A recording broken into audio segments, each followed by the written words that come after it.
안녕하세요. 친절한 양약사입니다. 오늘 이 시간에도 조기폐경 환자분에 대한 이야기를 공유하도록 하겠습니다. 이분의 사례는 거의 제가 이분을 뵌 지가 1년이 조금 안 됐어요. 거의 1년 가까이 됐고요. 정말 꾸준하게 잘 관리하셔서 꾸준하게 생리도 잘 하시고 마지막에 한 1년 지난 다음에 검사하셔서 병원에서 당신은 이제 폐경이 아닙니다. 아주 정상적인 수치까지 딱 올라왔던 이런 사례분이라서요. 좀 관심 있게 지켜봐 주셔도 좋을 것 같습니다.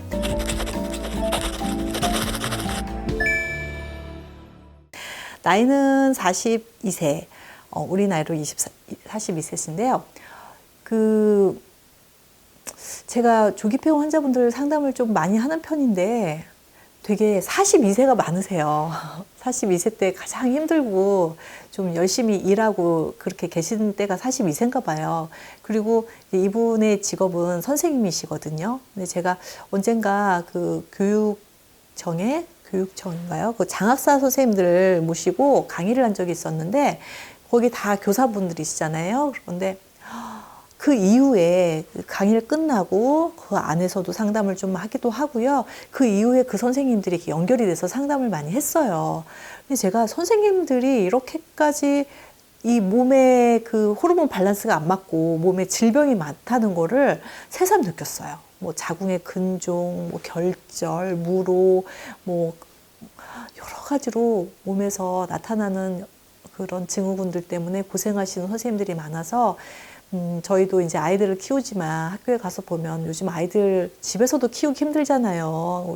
내 자녀들도 키우기 힘든데 학교에서 얼마나 애쓰고 아이들 각자 개성이 다른 아이들 케어하시느라고 교육하시느라고 애쓰시는지에 대해서 제가 굉장히 많이 또 이게 환자분들 그 선생님들하고 상담하면서 더 많이 느꼈습니다. 그래서 선생님들 뵈면은 좀 이제는 좀 더 제가 위로를 해드리고 싶고 학교에 가서 아이들 선생님을 만나도 좀 남다르게 보이더라고요. 피검사를 하셨는데 수치가 98.7, FSH가 98.7 그리고 뭐 에스트랄디올 같은 경우는 뭐 그냥 5 이하 그냥 최저치죠. 가장 나올 수 있는 가장 더 이상 검사가 안 됩니다. 5 이하는 10 이하, 5 이하 나오는 거는 그냥 거기까지가 끝이다라고 생각하시면 되세요. 그렇게 나왔고요. 한 1년 전에 이제 1년 전에 자궁 근종 제거로 로보 수술을 했습니다. 그리고 3년 전에 2cm였던 근종이 빨리 자라서 1년 전에는 거의 6cm가 되었고 내막을 누르면서 출혈을 계속 유발해서 수술하였는데 수술 시 2cm 하나, 1cm 2개 더 제거했다고 해요. 변성이 되고 있어서 어렵고 오래 걸린 수술이었으나 내막을 손상시키지도 않고 난소도 건드리지 않았다고 들었어요. 그런데 수술 후 회복이 너무 느렸고 난소 기능에 이상이 있는 것처럼 수술 직후부터 손목과 손가락이 아파서 고생했어요. 생리 주기가 조금 불규칙했으나 건너뛴 적은 없었고 생리 끝에 분홍색 혈이 며칠씩 묻어나는 증세가 생기기는 했어요. 수술 후 컨디션은 잘 안 돌아오고 올 여름이 되면서 조금 돌아왔는데 7월 말에 생리 끝나고 나서 며칠 뒤 파이자 1차를 맞은 뒤 소량의 부정출혈이 이틀 있었고 그 다음 생리를 건너뛰었어요. 그러면서 그 뒤로 처음 겪는 갱년기 증상, 더웠다 추웠다를 2주 정도 겪었고 원래 혈액순환이 잘 안 되는데 다리가 심하게 아팠어요. 생리를 한 번 건너뛰고 그 뒤에 정상 생리가 돌아와서 3번 했는데 이번 달 생리가 끝나고 며칠 뒤에 소량의 피가 묻어나서 검사를 하니 내막이 너무 얇다고 하면서 피검사를 했더니 폐경 수치라고 하였어요. 작년까지 저는 내막이 얇았던 적도 없었고 혹이 빨리 자라서 에스트로겐이 오히려 과다했을 거라고 생각했는데 당황했습니다. 3년 전 난소 나이 검사를 했을 때 46세라는 이야기를 들어서 그때 당시에는 실제 나이는 39세셨던 것 같아요. 난소 기능은 원래 안 좋았을 것 같기는 해요. 원래 근골격계가 약하고 20대부터 허리가 안 좋고 6년 전부터 교통사고 등으로 엉덩이나 허리 쪽이 아파서 고생했었는데 지금도 좋진 않지만 오히려 옛날보다는 좀 개선된 상황입니다. 라고 보내주셨습니다. 여러 가지로 좀 힘드셨던 상황인 것 같기도 하고요. 또 그 백신을 맞고 생리가 좀 멈췄다는 분들도 간혹 봐요. 그런데 그게 정말 연관성이 있는 것인지 그거는 사실 제가 알 수는 없는 것 같고요. 어쩌면 이 코로나라는 것 때문에 스트레스로 이어져서 조기 폐경까지 오면서 또 그 코로나와 함께 백신을 맞는 게 이렇게 좀 이렇게 맞아 들어간 거 아닌가 그런 의심도 한번 해보지만 어쨌든 그런 경우도 되게 많이 봤습니다. 그래서 영양소 관리를 시작을 하셨습니다. 이제 올해부터 이제 올 1월부터 시작을 하셨는데요. 이렇게 제가 사실 이제 제가 상품명을 말씀을 잘 안 드리는 영양소, 영양제는 너무 종류가 많다 보니까 그런데 이제 프리페민 같은 경우는 사실 그 굉장히 유일하게 제가 정말 임상도 많이 되어 있고 해서 상품명을 제가 이제 공개를 했는데요. 프리페민을 보면 월경증 증후군 치료제라고 써 있어요. 그런데 월경증 증후군도 없는데 왜 나는 조기 폐경에 이걸 써야 되나 이렇게 생각을 하실 수 있거든요. 그런데 우리 몸에 호르몬이라는 게 한 가지 호르몬이 정말 여러 가지 일을 해요. 그래서 이 여성 호르몬은 에스트로겐 대표적으로 프로게스테론을 보잖아요. 이 에스트로겐과 프로게스테론이 임신에 관여만 하는 게 아니거든요. 우리가 심신에도 관여가 되기 때문에 임신을 하고 싶지 않았던 50대 이후에 그 호르몬이 끊겨도 여러 가지 이렇게 불편함이 생기는 것처럼 이 두 호르몬 각자 하는 일들이 많아서요. 이 호르몬이 생리전 증후군만 해소한다 이런 거 아니거든요. 굉장히 그 호르몬의 밸런스대로 가다 보면은 요게 불편해지면 요걸 개선하고 그래서 요거를 생리전 증후군이다. 이게 아니더라도 프로게스테론의 그 활용도는 굉장히 다양합니다. 그리고 이 제제가 프로게스테론 제제는 아니고 우리 몸에서 프로게스테론을 잘 합성할 수 있도록 간접적으로 보조해주는 역할을 하는 거거든요. 근데 프로게스테론이 부족했을 때 나타나는 질병, 제가 영상에서도 공유해 있습니다. 한번 참고해 보시면 아시겠지만 이 호르몬이 없기 때문에 생기는 질환들이 너무 많고요. 또 에스트로겐이 너무 많아서 불균형에서 너무 많아서 생기는 질병들도 너무 많아요.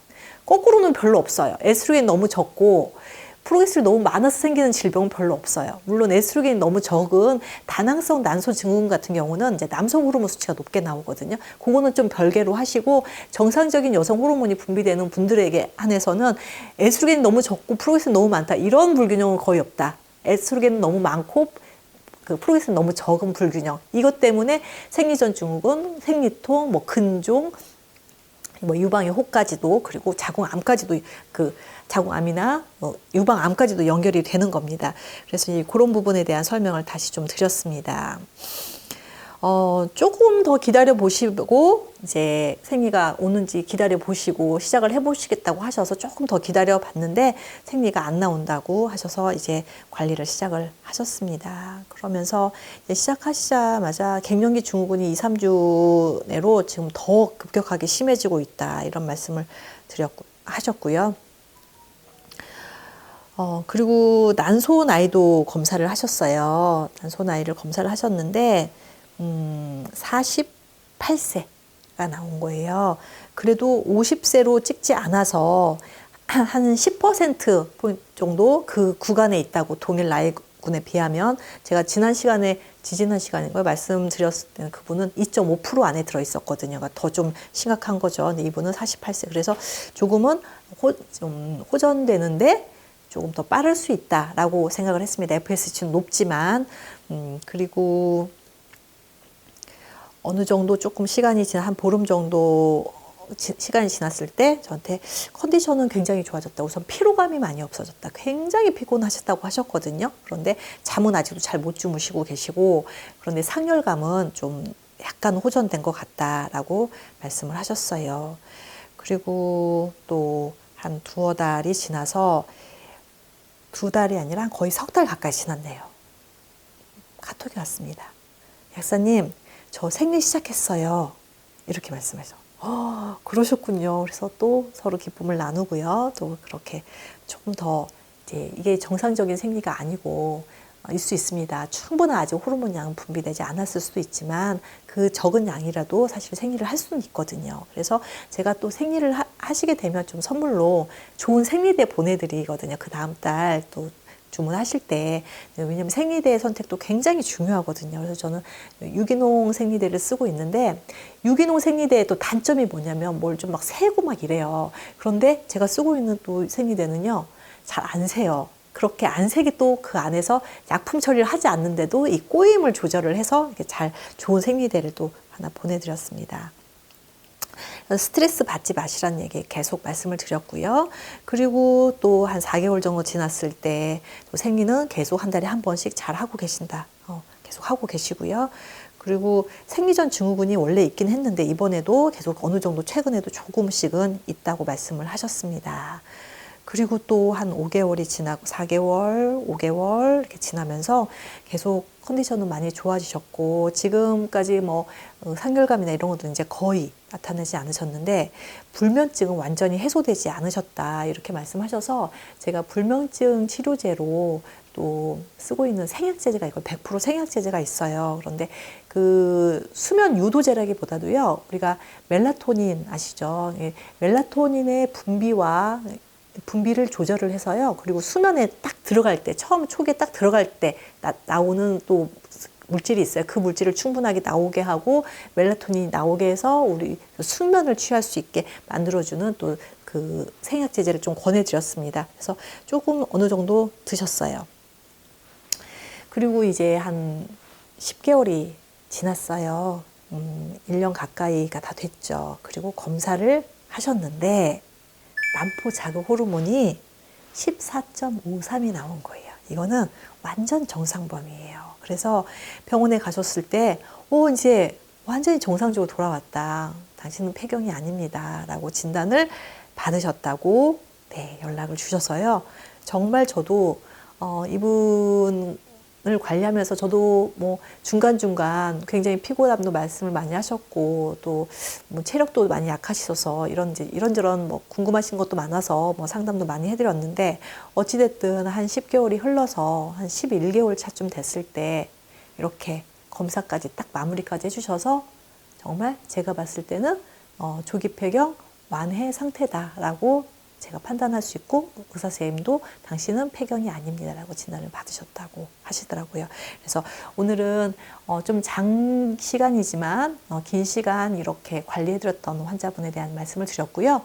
이분의 난소 나이가 지금도 본인의 나이보다는 많잖아요. 그러면 그건 뭘 의미하는 거냐면 이미 노화가 진행된 거를 노화를 풀어내야 돼요. 그냥 단순하게 호르몬 분비를 정상으로 했느냐 안 했느냐가 중요한 게 아니라서 앞으로도 계속 꾸준하게 관리해드리는 거를 말씀을 드렸고 그걸 좀 수긍을 하셨어요. 그러니까 조기폐경 환자분들이 궁금해하신 게 그거예요.